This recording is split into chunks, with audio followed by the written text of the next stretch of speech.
हाय, वीणा मालेवार आज 9व्या दिवशीची स्टोरी घेऊन आली. आणि आजची स्टोरी खूप इंटरेस्टिंग आहे बरं का. काय झालं, मी मॉर्निंग वॉकला सकाळी 6:30 वाजता गेले. मी वर्धेला आली आहे माझ्या छोट्या बहिणीकडे. तिच्या घराजवळ एक छोटासा ट्रॅक आहे. म्हटलं चला या ट्रॅकवर आपण जाऊ आणि ग्रीन जिम पण आहे, ग्रीन जिम पण करू.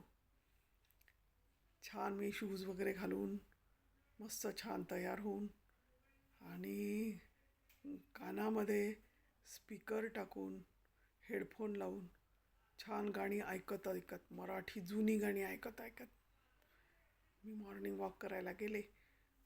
मॉर्निंग वॉक करायला गेले तर तिथे बेंचवर फक्त एक बाई बसलेली होती. ट्रॅकवर मी आपल्या धूनमध्ये फिरत होते.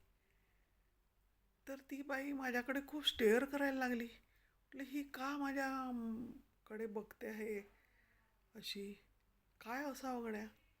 मग माझे राऊंड वगैरे झाले. म्हटलं थोडा वेळ बसावं, तिच्या शेजारी जाऊन बसले. तिने माझ्या चेहऱ्याकडे बघितलं. काय तू वीणा करे का? म्हटलं तू कोण आहेस ग? म्हणे अगं मी निर्मला, तुझी कॉलेज फ्रेंड. आपण सायन्स कॉलेजला एकत्र नव्हतो का? अरे बाप रे, माझ्या आनंदाला पारावर राहिला नाही.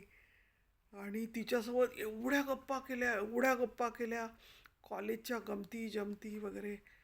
आणि मस्त वाटलं बरं. आजचा दिवस म्हणजे काहीतरी खास आहे असं वाटलं. खूप मजा आली, खूपच मजा आली तिच्यासोबत गप्पा करण्या. म्हणजे मी कॉलेजमध्ये परत आले की काय असं वाटलं. मस्त, खूप छान वाटलं.